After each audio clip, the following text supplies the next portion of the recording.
मेरा जो सवाल है वो हाल ही में अमेरिका द्वारा की गई वेनेजुला स्ट्राइक को लेकर है।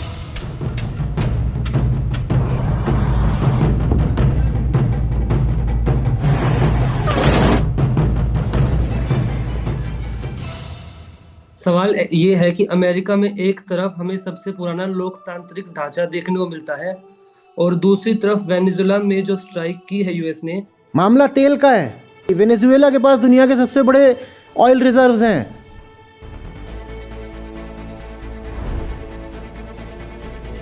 मिडिल ईस्ट में भी खेल किसका था? ऑयल का था। सद्दाम हुसैन को कुवैत क्यों चाहिए था? ऑयल के लिए। अमेरिका वहां क्यों घुसा? ऑयल के लिए। हाँ, आपको दिखाया ये जाएगा जैसे यहां मामला सारा लॉफुल है। देखो, बाकायदा अदालत में मुकदमा चला के सद्दाम हुसैन को फांसी दी गई है। अब इसमें जो जियो पॉलिटिकल एनालिस्ट्स हैं वो कई परतें खोल कर लाएंगे, बताएंगे किस तरीके से कोकीन और ऑयल में एक हिस्टोरिकल रिलेशनशिप रही है। पर उस पूरी कहानी का, लंबी चौड़ी कहानी होगी, उसका जो लब्बो लुबाब है, सार है, वो यही है, जिसकी लाठी उसकी भैंस। विरोध भी वो भी वही कर पा रहे हैं जिनके पास दम है। चीन ने कर दिया खुला विरोध, रूस ने भी कर दिया, भारत ने नहीं करा। बात अमेरिका की, वेनेजुएला की, हिंदू की, मुसलमान की नहीं है। बात उसी पुराने प्रणाम आचार्य जी। आचार्य जी, मेरा जो सवाल है वो हाल ही में अमेरिका द्वारा की गई वेनेजुला स्ट्राइक को लेकर है। सवाल ये है कि अमेरिका में एक तरफ हमें सबसे पुराना लोकतांत्रिक ढांचा देखने को मिलता है और दूसरी तरफ वेनेजुला में जो स्ट्राइक की है यूएस ने, वो किसी भी रूप में लोकतांत्रिक देश मेरे पास द्वारा। कुछ नहीं है बेटा बोलने को। देखो, गुंडागर्दी की दुनिया है। इसमें तुम्हें, उसमें सवाल क्या उठ रहा है? कोई भी किसी के घर से कुछ भी उठा ले जा सकता है, जिसके पास ताकत है, जिसकी लाठी उसकी भैंस।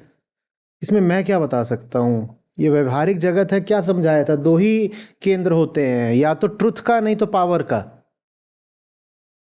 और जिस दुनिया में सत्य का केंद्र तिरस्कृत होता है, वहां सब कुछ पावर से चलता है। जिसके पास लाठी है, जिसके पास मिसाइल है, वो जो चाहे कर ले। वो तुम्हें तुम्हारे घर से उठा ले, तुम क्या कर सकते हो? इसमें कोई रहस्य नहीं है कि जिसका मैं आध्यात्मिक कुछ निदान दूंगा। ये तो वही है, छोटे गांव कस्बों में अभी भी होता है, जहां पर कोई रूल ऑफ लॉ नहीं है। कोई भी कहीं भी घुस जाता है, किसी को उठा लाता है। हमारे बिहार में तो अभी कुछ सालों पहले तक ये तक होता था कि अपहरण करके शादियां भी कर लेते थे। दुल्हन का ही नहीं, दूल्हे का।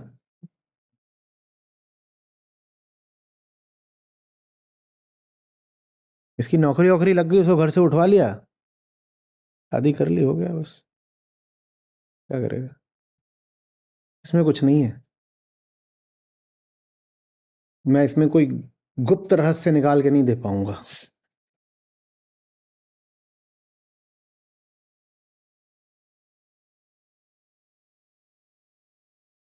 कभी स्कूल गए हो, वहां कभी किसी तीसरी क्लास के लड़के को पहली क्लास के लड़के को धुनते देखा है? देखा है? तो वही है ये। तीसरी क्लास वाले ने पहली क्लास वाले को पकड़ के पटापट पटापट धुन दिया, और यही है। इसका कुछ नहीं है।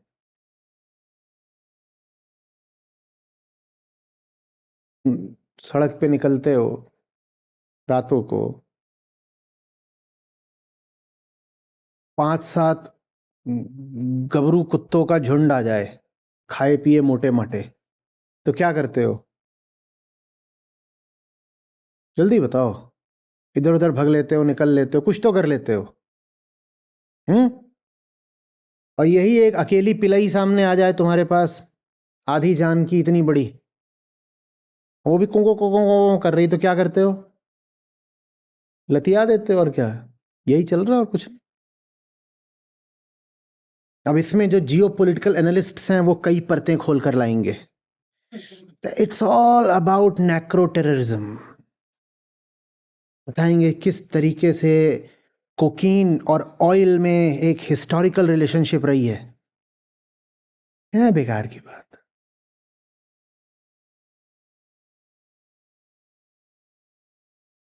वेनेजुएला की पूरी तुम्हें हिस्ट्री बताई जाएगी, वो ह्यूगो चावेज उसने ये किया वो किया, फिर इसको कैसे मनोनीत किया, फिर इसका ये हुआ। पढ़ लो, अच्छी बात है, रोचक बातें पता होनी चाहिए, पर उस पूरी कहानी का लंबी चौड़ी कहानी होगी, उसका जो लब्बो लुबाब है, सार है, वो यही है, जिसकी लाठी उसकी भैंस।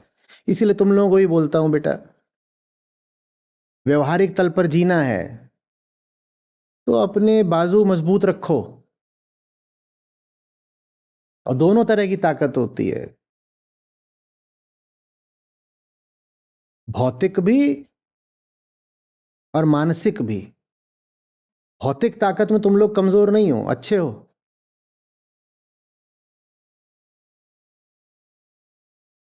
हमारी समस्या मनोवैज्ञानिक कमजोरी की है, भीतर से दबे हुए हो। और जो दब्बू होता है उसको दुनिया और दबाती है।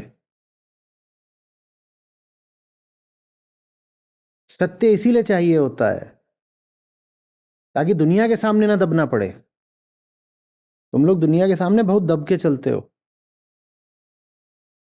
और वहां जितना दबोगे ना वो उतना चढ़ेगी।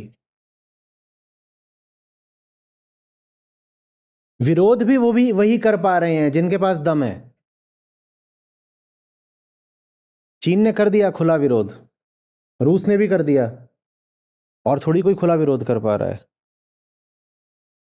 भारत ने नहीं करा, बस इतना बोल दिया, ग्रेव कंसर्न, एम्बिगुअस।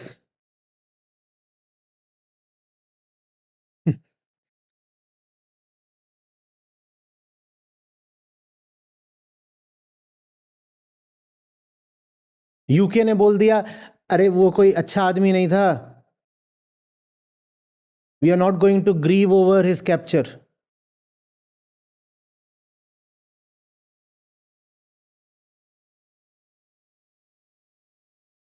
पावर का खेल है इसमें। तो इसमें यह भी समझो कि ये व्यवहार पर जितनी बातें होती हैं ना, सिद्धांतों की, आदर्शों की, ये खोखली होती हैं।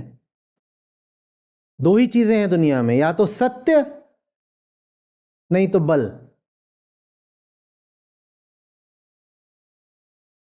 और सांसारिक बल भी अगर चाहिए हो तो उसके लिए श्रेष्ठ उपाय सत्य ही है।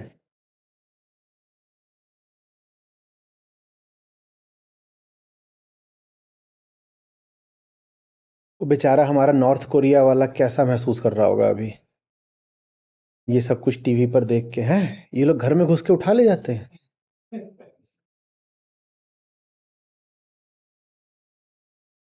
नहीं घुसेंगे वहां,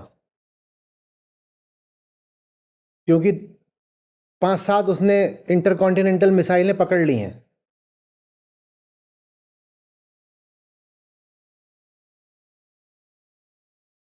जो भी आपकी एंटी मिसाइल कैपेबिलिटी है, उसके बाद भी ये एक अनबियरेबल रिस्क है कि वहां जाके उसको पकड़ रहे थे और इतने में एक मिसाइल धोखे से भी चल गई और इंटरसेप्ट नहीं हो पाई,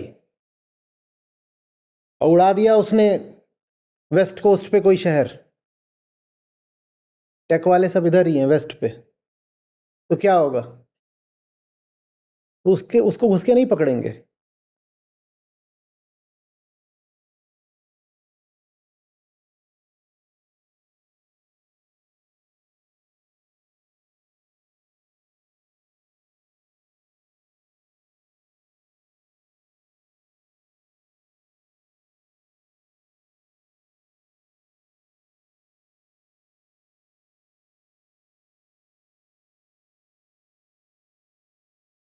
ऐसी ही है बाबू दुनिया। हम्म। और जब देख लेते हो ना कि ऐसी है, तभी घिना जाते हो। जब तक तुम ये मानते रहोगे कि ये दुनिया आदर्शों पर, सद्भावना पर, भाईचारे पर, सिद्धांतों पर चलती है, तब तक विरक्ति उठेगी ही नहीं। तब तक यही लगा रहेगा, अरे भाई रूल ऑफ लॉ है, हम अच्छे लोग हैं, शांतिप्रिय लोग हैं, सिद्धांत प्रिय लोग हैं। ये सब कमजोरों को और गरीबों को दिए जाने वाले दिलासे हैं। दुनिया चलती तो बल पर ही है, क्योंकि आदमी की वृत्ति तो पाशविक ही है। जंगल में कौन सा नियम कायदा चलता है?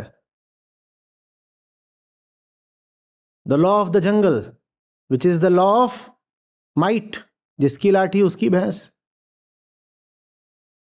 हिरण के साथ गलत हो गया, वो किस अदालत में आके गुहार करेगा?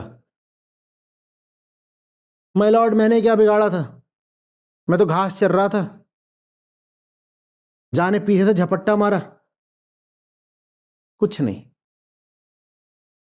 शेर के पास एक ही दलील है और वो काफी है, और उस दलील का नाम है दांत। शेर को वहां कोई और सबूत, साक्ष्य, प्रमाण, तर्क रखने की जरूरत नहीं है। दहाड़ मारकर बस दांत दिखाना है अस्तित्व की अदालत को, और हिरण का वध वैध घोषित हो जाएगा। इसी तरह आज तुम अमेरिका से आके सवाल जवाब करो कि क्यों उठा लाए उसको, स्वाधीन देश है, संप्रभु देश है, वो जो भी है वहां तानाशाह था, जो भी था, पर तुम ऐसे उठा के कैसे ले आए?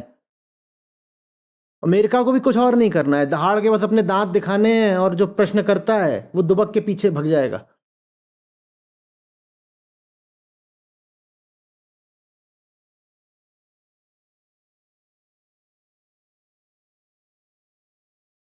ये भावनाएं, ये आदर्श, ये नियम, ये कायदे, इन सब के पीछे बस पाशविक बल बैठा होता है।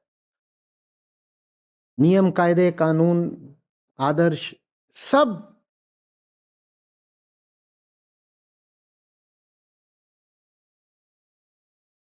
दंड संहिताएं, ये भी वही लिखते हैं जो दंड देने के लिए बैठे हुए हैं।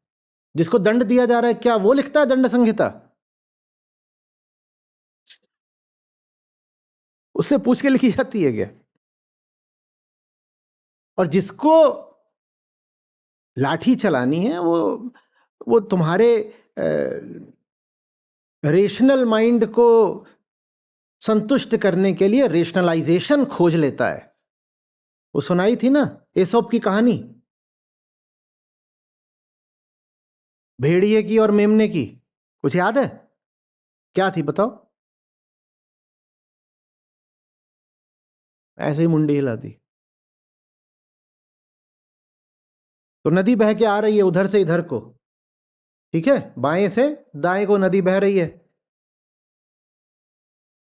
भेड़िया उधर खड़ा हुआ है बाईं तरफ, और मेमना इधर खड़ा है छोटा सा। भेड़िया पानी पी रहा है, इधर भेड़िया ने देखा मेमना भी पानी पी रहा है। भेड़िया मेमने को बोलता है, मेमने बदतमीज, दुराचारी, दुष्ट, तुझे बड़ों का जरा भी लिहाज नहीं है, तू मुझे अपना जूठा पानी पिला रहा है। तो मेमना ऐसे हाथ जोड़ के कहता है, अरे चचा, नदी तो तुम्हारी ओर से बह के मेरी ओर आ रही है, तो मैं तुम्हें अपना जूठा कहाँ पिला रहा हूं? भेड़िया कहता है, अरे अच्छा, तू नहीं पिला रहा, लेकिन तू ही है ना वो जिसकी मां ने मुझे जूठा पानी पिलाया था पिछले महीने।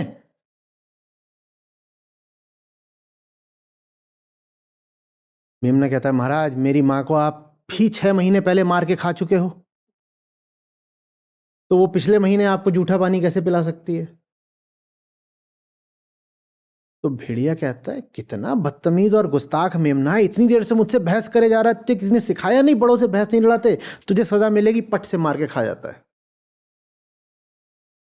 बदतमीज है, बहस करे जा रहा है, मैं कुछ भी बोल रहा हूं मेरी बात काट रहा है।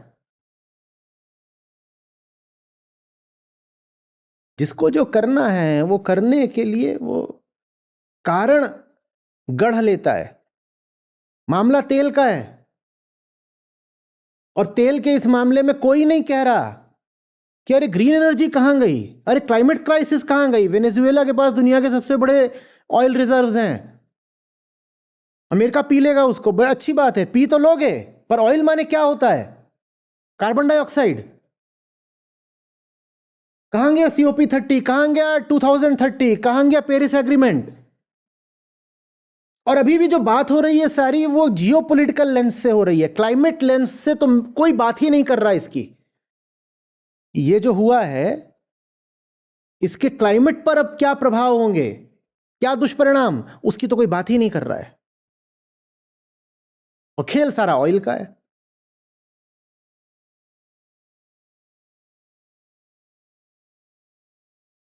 मिडिल ईस्ट में भी खेल किसका था? ऑयल का था। सद्दाम हुसैन को कुवैत क्यों चाहिए था? ऑयल के लिए। अमेरिका वहां क्यों घुसा? ऑयल के लिए। हाँ, आपको दिखाया ये जाएगा जैसे यहां मामला सारा लॉफुल है।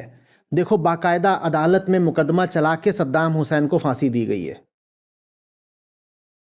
उसे कोई फांसी नहीं दी जाती। उसको तो हथियार दिए गए थे। ईरान इराक युद्ध लगभग 10 साल तक चला था और बाकायदा दोनों सुपर पावर्स ने एक एक पक्ष को हथियार दिए थे। खुद ना लड़ पाते इतना 10 साल। जिसको तुमने हथियार दिए थे आज उसी को तुम फांसी दे रहे हो, और एक पक्ष को नहीं, तुम दोनों के दुश्मन हो।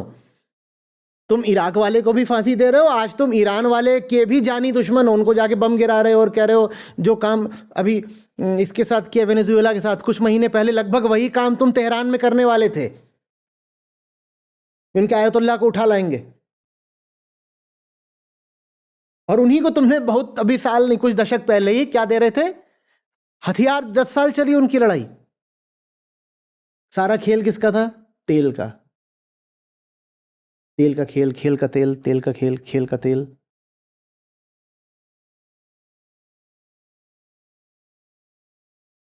तेल माने क्या? एनर्जी। एनर्जी किस लिए चाहिए? अब और आ जाओ, अब थोड़ा मामले को बना ही देता हूं आध्यात्मिक। एनर्जी चाहिए किस लिए? कामनाएं पूरी करने के लिए। और क्या करोगे एनर्जी का? इंसान की भावनाएं, कामनाएं एनर्जी मांगती हैं। जंगल काटना एनर्जी चाहिए, बड़ी बड़ी इमारतें खड़ी करनी एनर्जी चाहिए।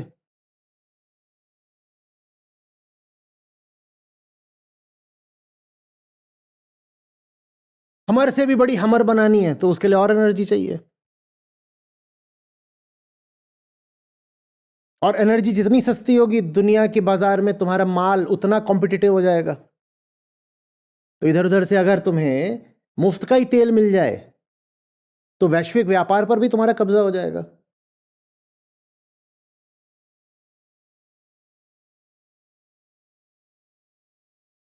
ये है।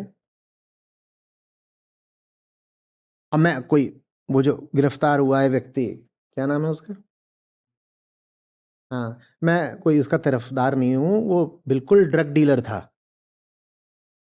मैं ग्लोरीफाई नहीं करूंगा उसको कुछ और बोल के कि he was complicit in narcotics trade. जैसे जिसकी लाठी उसका भैंस चलता है, वैसे ही होते हैं ना गली मोहल्ले के ये जो बेच रहे होते हैं स्कूल कॉलेज के सामने ड्रग्स, कोकीन, गांजा वांजा, वैसे ही वो है। वो राष्ट्रपति होके भी यही काम कर रहा है, पर काम यही कर रहा है वो। तो समझ लो कि एक गुंडे ने एक ड्रग डीलर को उठा लिया। एक गुंडे ने एक ड्रग डीलर को उठा लिया। ये घटना ग्लोबल लेवल पर घटी है, तो इसलिए ऐसा लग रहा है जैसे कुछ और हुआ है, पर ले दे के यही हुआ है। यही हर छोटे गांव शहर में भी होता रहता है कि एक ऐसा ही था कोई, क्या, गुंडा, और एक था जो इधर उधर ड्रग्स थोड़ा बहुत किया करता था। तो गुंडा जाके ड्रग डीलर को उठा लाया है, बीवी समेत। यही है।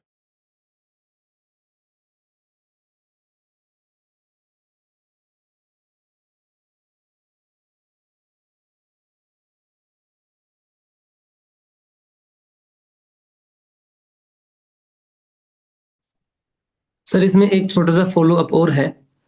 जैसे आपने भी काफी बार पहले बात की है, जो मतलब पॉजिटिव साइड्स हैं अमेरिका जैसे देश की, वहाँ की यूनिवर्सिटीज, गेम्स, और जो यूनिवर्सिटीज में भी टाउनशिप्स हैं उन सभी को लेकर। तो वहां पर इतनी सभी मतलब पॉजिटिव चीजें होने के बाद मतलब ऐसे नेता मतलब पावर में कैसे एग्जिस्ट कर पा रहे हैं मतलब। अब भाई और वो वो मतलब उसको ऐसे उसको हैं वोट जो दे है। दिया, वो चढ़ गया। इस वक्त पे उसकी अप्रूवल रेटिंग 36-38% है। अब रोते रहो, अब एक बार उसको तो चढ़ा ही दिया है। और ये जब तक आएगा दोबारा चुनाव, तो तब तक वो कुछ और कर देगा। इधर उधर ले लो, वहां भी तो फ्री भी चलते हैं, या कि कोई और बात कर दी। धर्म वहां भी चलता है। गॉड ने ये करा है, गॉड ने वो करा है, गॉड का नाम ले लो और कोई कंजर्वेटिव बात बोल दो। वहां भी तो आबादी बहुत है। लेकिन इस वक्त पर ज्यादातर लोग अमेरिका में भी ट्रंप को पसंद नहीं कर रहे हैं। 36-38% अभी एकदम जो हालिया अप्रूवल रेटिंग्स है वो चेक कर लेना, पर 40% के नीचे ही नीचे हैं। और अब पछताए होत क्या, चिड़िया चुग गई खेत। देखो क्या होता है ना, इन चुनाव वगैरह में विनर टेक्स ऑल होता है। 51% पर भी आपको एब्सोल्यूट पावर्स मिल जाते हैं। तो माने आधा देश तो पहले ही आपके खिलाफ था, लेकिन फिर भी आपको एब्सोल्यूट पावर्स तो मिल ही गए हैं ना। और एब्सोल्यूट पावर एक बार की नहीं मिले, वो अब 4 साल के लिए मिले हैं। तो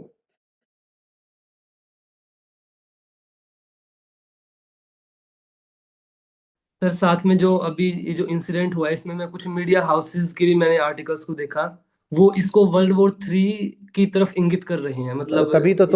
तभी तो तुम वो पढ़ोगे और क्लिक बेट करो है वो सब। हर दिन 8 या 10 बार वर्ल्ड वॉर 3 शुरू हो जाता है।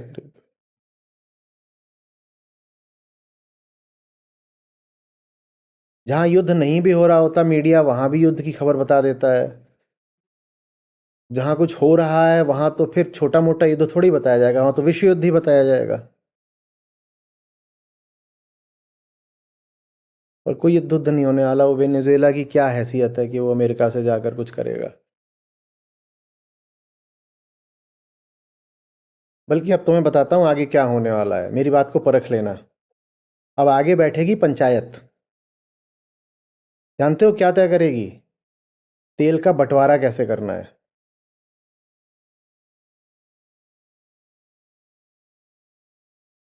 ये दुनिया है। यहाँ जब शिकार मार दिया जाता है तो फिर अदालत इस बात पर नहीं बैठती है कि मारना सही था या गलत। फिर पंचायत इस बात पर बैठती है कि अब मांस बंटना कैसे है।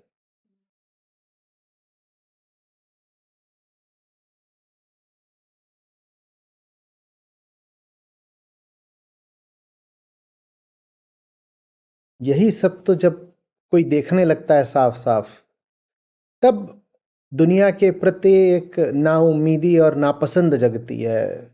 और वो विरक्ति ही अध्यात्म की दिशा में पहला कदम होती है।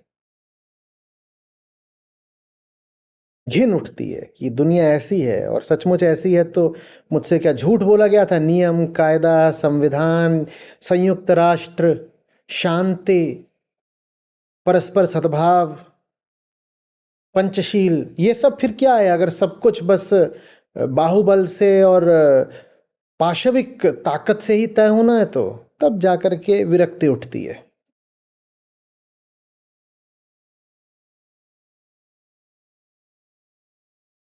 और ये बात दो राष्ट्रों के बीच की नहीं है, ये बात घर घर की है बेटा।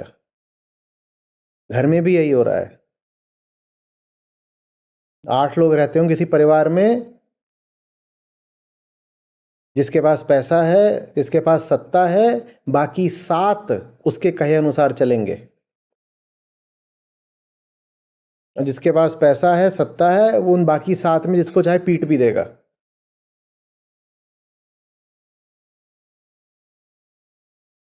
जो घर घर में होता है वही देश विदेश में होता है, क्योंकि करने वाला तो वही है ना, पुराना इंसान और उसका पुराना अहंकार।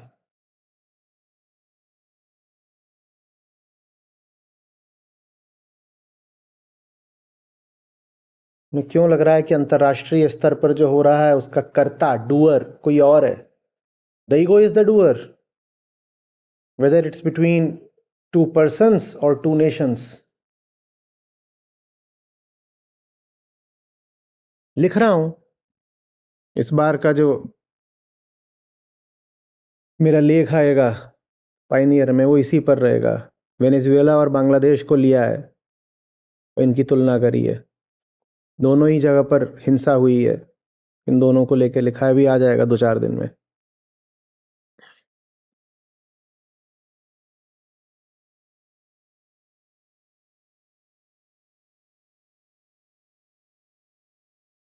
अब बांग्लादेश मत पूछने लगना, मैं जो लिखना है बांग्लादेश पे लिख रहा हूं, अभी छप जाएगा 2-3 दिन में। वहां वो माइनॉरिटीज हैं कमजोर, तो उनको पकड़ के रगड़ दिया। यहाँ वेनेजुएला ही कमजोर था तो उसको पकड़ के रगड़ दिया। कोई अंतर है?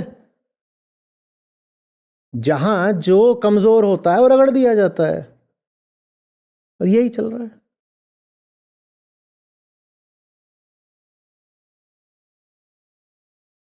बांग्लादेश में हिंदू 8% की जगह 28% होते, तो थोड़ी रगड़े जाते हैं जैसे वो रगड़े जा रहे हैं। क्योंकि कौन सा हम किसी की सच्चाई की कीमत करते हैं, कौन सा हमारे रिश्ते प्रेम के होते हैं? हम तो बस ये देखते हैं कि जिसके पास ताकत है उससे दब के रहो, और जो कमजोर है, अल्पमत में है, उसको पकड़ के रगड़ दो।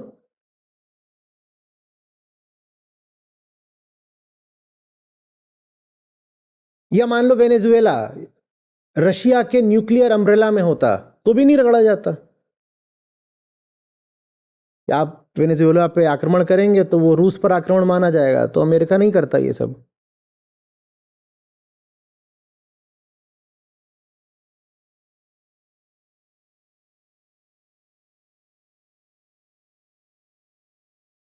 बात अमेरिका की, वेनेजुएला की, हिंदू की, मुसलमान की नहीं है। बात उसी पुराने पाशविक अहंकार की है, जो जिसको कमजोर देखता है उसी का शिकार कर लेता है।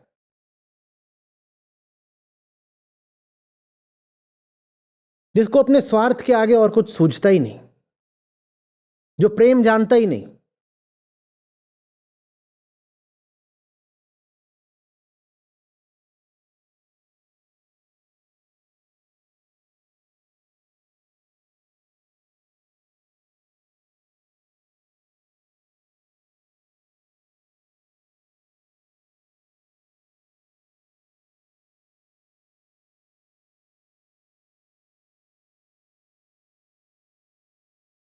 फिर दुर्भाग्य के साथ एक इंसिडेंट अभी नॉर्थ ईस्टर्न स्टूडेंट का भी हमने देखा, जिसको मिसअंडरस्टैंडिंग से मतलब। वहां भी वही बात है, बिल्कुल वहां भी यही बात है।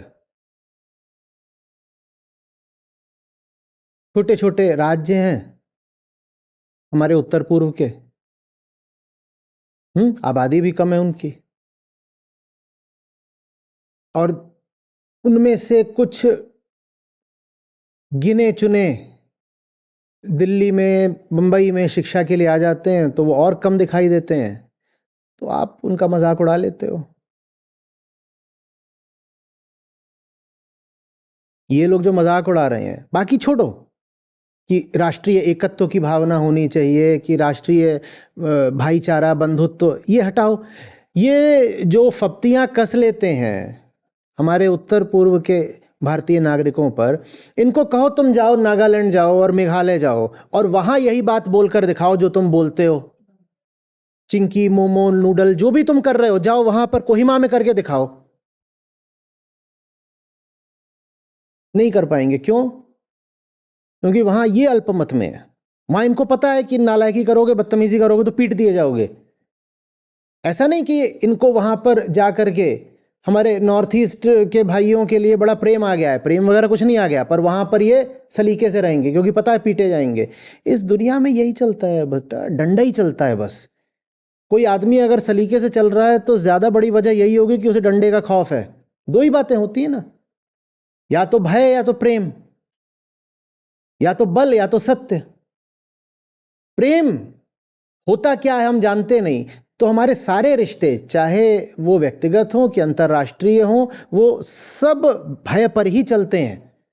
जिसको कमजोर देखोगे उसको मार दो, रगड़ दो, कुछ भी कर दो। और ये बहुत घातक बात है। इसका मतलब ये है कि फिर दुनिया का हर राष्ट्र कहेगा कि मुझे भी न्यूक्लियर वेपनरी चाहिए, क्योंकि अगर मैं कमजोर रह गया तो अमेरिका मेरे साथ कुछ भी कर सकता है। एक ही चीज चल सकती है, डिटरेंट। अगर रिटेलिएशन का भय हो, डिटरेंस खड़ी हो, तो फिर कुछ नहीं होगा आपके साथ। मतलब समझ रहे हो ना इस बात का? अमेरिका में चलता भी यही है। हर जो गन कल्चर है वो और क्या है, वो कहते हैं अब जब सबके पास बंदूक है, आप हमें बंदूक नहीं रखने दोगे तो डिटरेंस कैसे रह जाएगी? क्योंकि अब तो सबके पास है। लाइसेंसिंग पॉलिसीज काफी इजी है वहाँ पे, या शायद है ही नहीं। तो ऐसी ही दुनिया बन जाएगी, जैसे एक एक इंसान के पास एक एक घर में बंदूक है, वैसे ही एक एक राष्ट्र के पास न्यूक्लियर वेपन होंगे।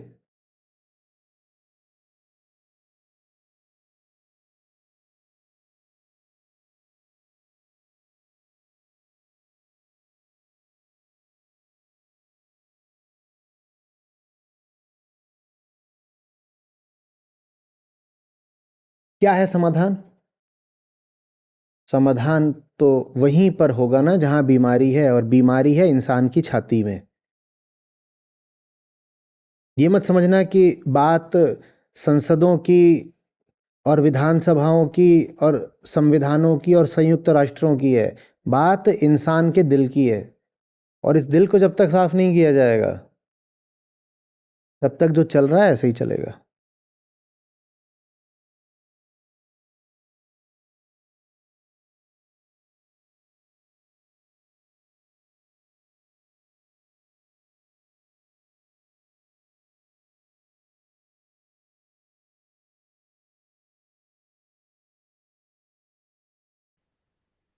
Thank you Acharya ji.